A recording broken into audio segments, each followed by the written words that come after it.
Olá, meus irmãos, Deus abençoe a todos. Uma grande alegria a gente poder sentar e ouvir a voz de Deus, não é?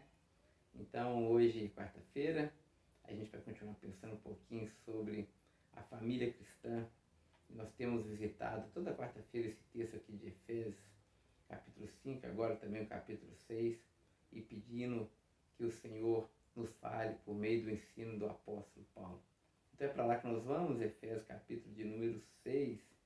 Nós vamos pensar a partir do verso 1, só o verso 1 e o segundo verso também, Efésios 6, versos 1 e versos 2. Nós temos aprendido com o apóstolo Paulo aqui no capítulo 5 que nós precisamos desenvolver uma vida cheia do Espírito. E como essa vida cheia do Espírito se materializa? Segundo o apóstolo, ela se materializa por um espírito de sujeição mútua. E deve se materializar, inclusive e sobretudo, de uma forma mais importante, dentro das nossas casas, dentro dos nossos relacionamentos familiares. O marido, portanto, precisa se submeter à sua esposa, a esposa também precisa e é ordenada se submeter aos seus maridos. Mas agora Paulo não para aí. Agora ele passa a falar também para dentro da relação entre pais e filhos. Então, Paulo, no Efésios capítulo 6, verso 1 e 2, ele vai falar, instruir primeiro os filhos em relação aos seus pais. Então, se você é filho, quero convidar você aí agora a abrir a sua Bíblia, abrir o seu coração e discernir a vontade e a voz de Deus para você. Essa observação é importante porque a gente está ouvindo tantas vozes por aí, não é? E, sobretudo, nessa questão de relacionamento entre pais e filhos. E os jovens e adolescentes são bombardeados com tanta coisa que não convém, que não tem ressonância nas escrituras, né? Os meninos estão ouvindo tanto sobre que você não deve obedecer muito aos seus pais, porque eles não sabem o que eles estão falando, porque eles são de um século passado, são, portanto, obsoletos, a mente deles não funciona mais da forma como funciona, eles são estraga-prazeres, e eles não sabem nada sobre a vida e sobre como as coisas funcionam. Você deve ouvir outras pessoas, eles vão dizer, ouça o seu youtuber de preferência, porque ele sabe do que faz, porque ele é mais legal que seus pais. Os pais são chatos, mas os youtubers, eles são legais, porque eles nunca vão puxar a sua orelha, eles nunca vão te disciplinar, e os seus pais, ao contrário, são estraga-prazer o tempo todo, não é? Então, a gente é bombardeado com isso. As nossas famílias são bombardeadas com isso. Eu sei que você que é filho, que é jovem, que é adolescente, certamente é bombardeado com tudo isso. Então eu quero desafiar você a fazer calar todas essas vozes e dar ouvidos aqui à voz da palavra de Deus. Paulo tem alguma coisa a dizer para você que é filho. Ele vai dizer no capítulo 6 a seguinte instrução. Ele vai falar, filhos, vocês devem obedecer aos vossos pais no Senhor em tudo. Olha que coisa interessante, Paulo começa aqui atingindo a nossa jugular e já cravando aqui a autoridade dos pais sobre os filhos. Filhos, vocês devem obedecer aos vossos pais em tudo no Senhor. E aqui deixa eu só dar um background para os irmãos, um contexto ali da época. Paulo está falando aqui para uma igreja que foi formada ali na cidade de Éfeso.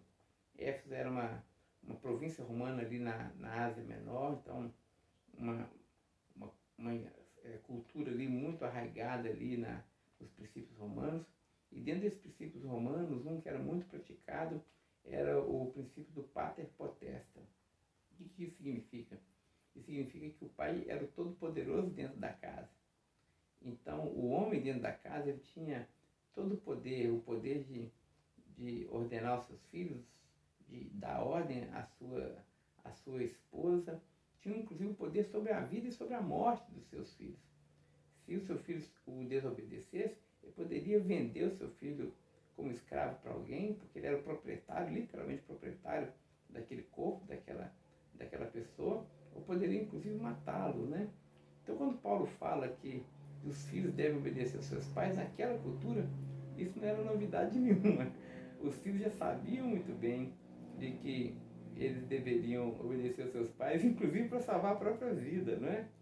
Mas o Paulo está dizendo uma coisa muito interessante, muito libertadora aqui, que não pode deixar de escapar da nossa reflexão. Ele vai dizer: olha, filhos, vocês devem obedecer a vossos pais no Senhor nessa nova sociedade fundada a partir da morte e ressurreição de Cristo. É assim que as coisas precisam acontecer. Mas agora, essa autoridade dos pais sobre vocês tem um limite. E que limite é esse? O limite é o próprio Senhor. Paulo vai dizer: obedeçam em tudo aos vossos pais no Senhor, porque isso é justo. E aqui Paulo, sem dúvida alguma, também já está dando uma primeira mensagem aqui aos pais, para que os pais, agora os pais cristãos, não devem mais abusar da autoridade sobre os seus filhos.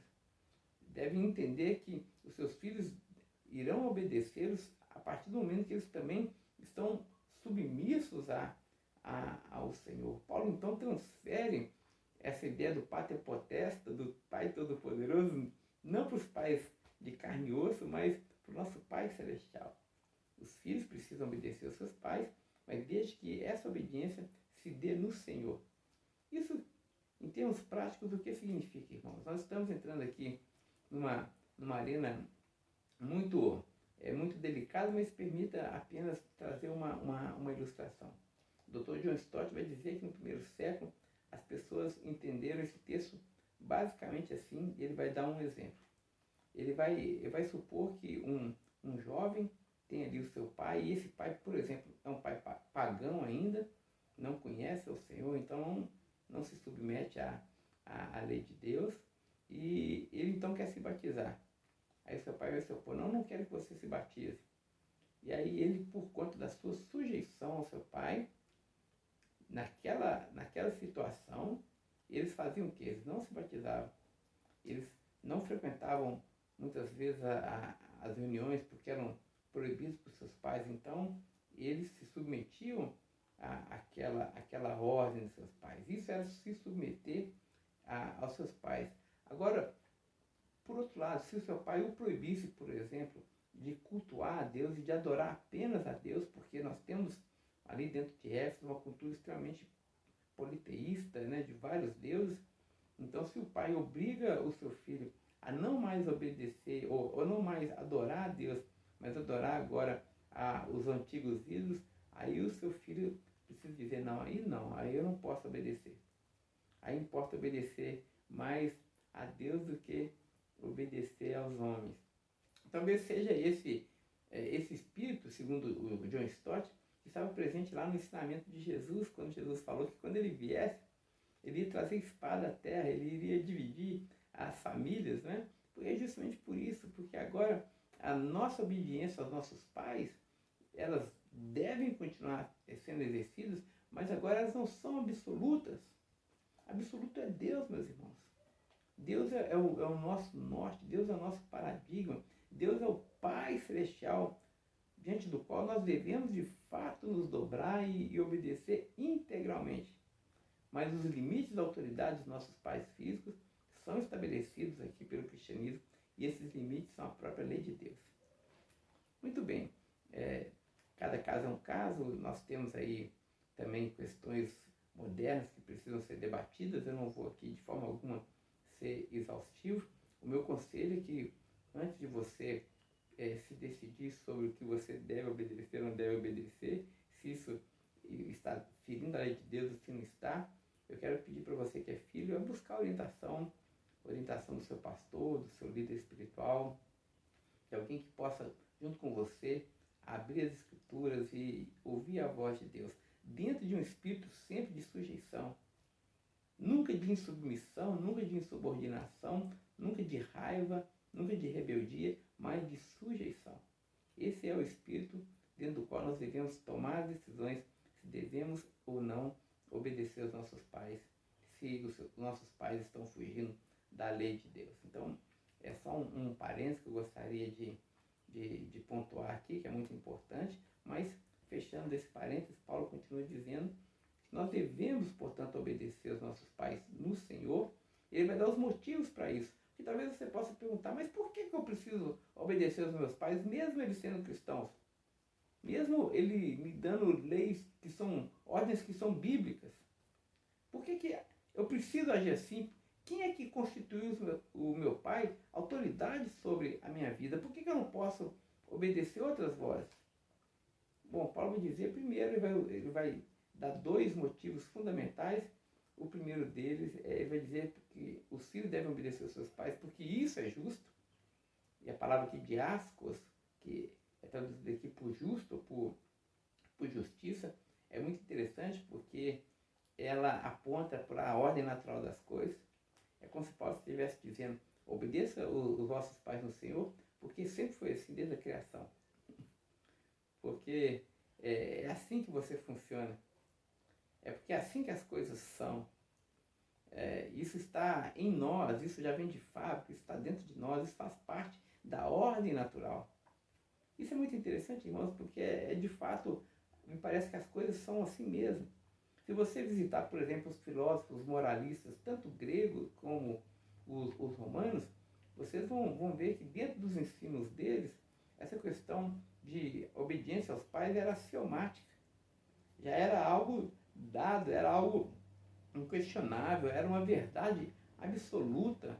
Então não cabia reflexão sobre ela, você tinha que fazer assim, fazia parte da criação, da forma como as coisas são, não é? É interessante também que se você voltar ainda mais atrás, Confúcio, por exemplo, não é? Ele também acreditava nisso.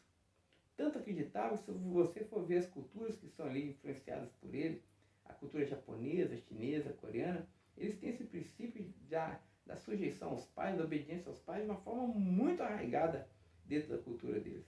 Parece que as coisas sempre foram assim. Às vezes você vai numa tribo que nunca ouviu o evangelho, você chega lá, essa ordem de respeito aos mais velhos e respeito aos pais está lá presente também, as coisas são assim.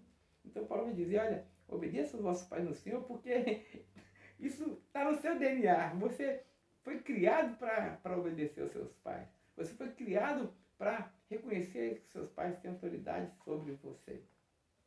Mas a segunda coisa, se é verdade que essa lei está já gravada em nós, Paulo vai também nos lembrar que o segundo motivo pelo qual a gente deve obedecer essa lei, obedecer à autoridade do pai, é porque essa lei não está apenas cravada em nós, mas ela também foi dita por Deus do lado de fora. Ele vai nos lembrar da lei de Moisés, lá do Decálogo, essa ordem de Deus aqui de honrar pai e mãe no Senhor, né?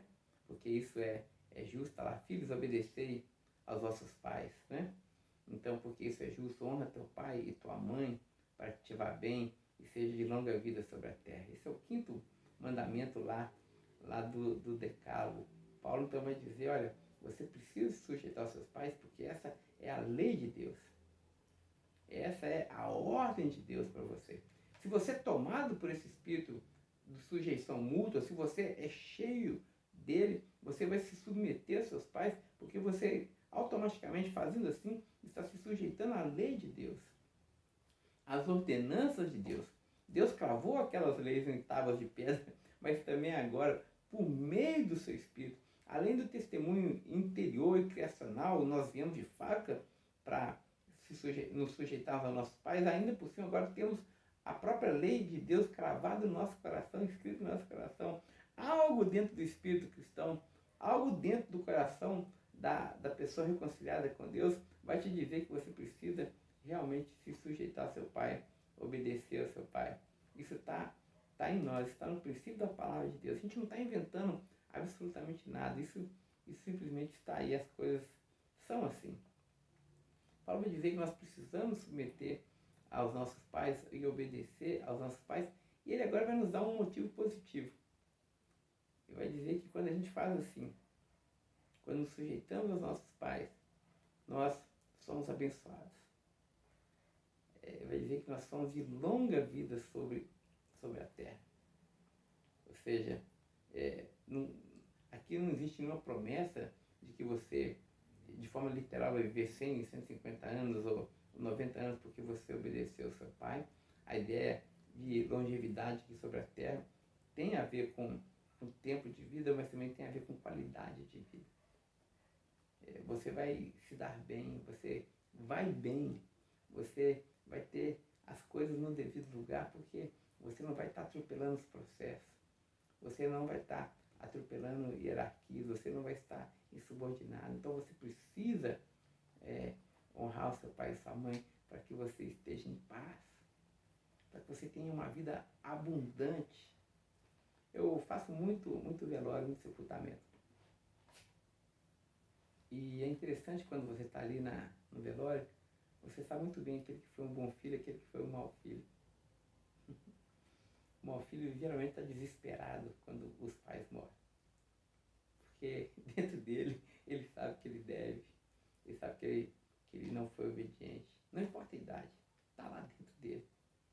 Ele, se foi uma pessoa rebelde, ingrata, insolente, ela, na beira do caixão, esses demônios, esses fantasmas vêm cobrar conta, não é?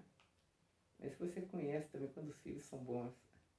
Porque naquele momento de luta, apesar da tristeza e da angústia, eles estão ali de forma serena e de forma muito grata diante de Deus, pelos pais que tiveram e também pelos filhos que eles foram. Isso é muito interessante.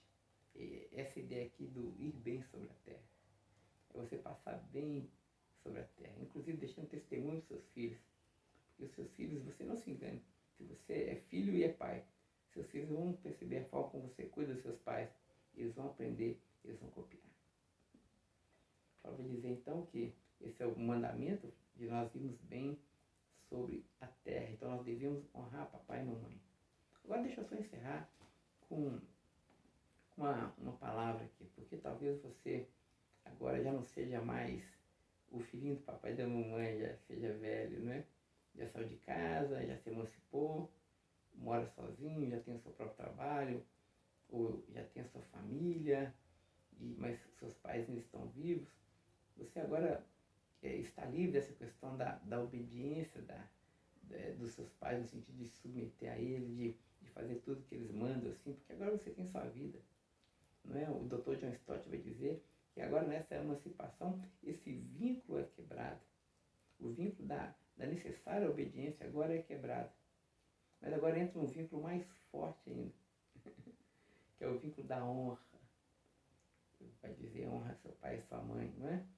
Agora, os filhos não precisam mais obedecer, os filhos maduros e emancipados não precisam mais obedecer aos seus pais, mas o mandamento de honrar pai e mãe permanece para sempre. Isso significa que mesmo você barbado, mesmo você maduro, mesmo você tendo já os seus próprios filhos, você ainda deve honrar os seus pais, deve cuidar deles, deve amá-los, inclusive deve ouvi-los. Olha, não negligencie a sabedoria dos seus pais. Seus pais têm muito a ensinar para você. Por mais que eles não sejam estudados como você é estudado, por mais que eles não tenham tanta experiência em determinadas coisas como você tem, eles têm a sabedoria dada por Deus, o lugar dado por Deus para sempre ser mestre na vida dos seus filhos. Então, sempre ouça os seus pais. Sempre peça conselhos a eles. Permita que eles opinem sobre questões sobre a sua vida. Ele não vai mandar, mas ele vai opinar, mas coloque na balança aquilo que eles têm para dizer para você. Pondere sobre isso, seja sábio. Isso é a sabedoria universal. Isso faz parte de quem nós somos, como nós temos aprendido aqui. Então, essa honra dos pais deve estar sempre presente nas nossas relações. Quando você ainda for velhinho, quando você ainda for lá no final da sua vida, né? Você ainda vai se lembrar dos conselhos do seu pai, do conselho da sua mãe. E esses conselhos, ainda vivos em você, vão fazer toda a diferença. Mas se você for sábio, se você honrar os seus pais, mas apenas se você der ouvidos a ele. Que Deus nos abençoe, meus irmãos, e nos dê a sabedoria e a graça para que realmente a gente consiga caminhar assim, nos submetendo aos nossos pais, obedecendo aos nossos pais no Senhor. Que o Espírito de Deus nos conduza por esse caminho, porque esse é o caminho que conduz à vida. Um forte abraço, até a próxima quarta-feira que vem. Agora nós vamos falar na próxima quarta aos pais. Até lá, fiquem todos em paz.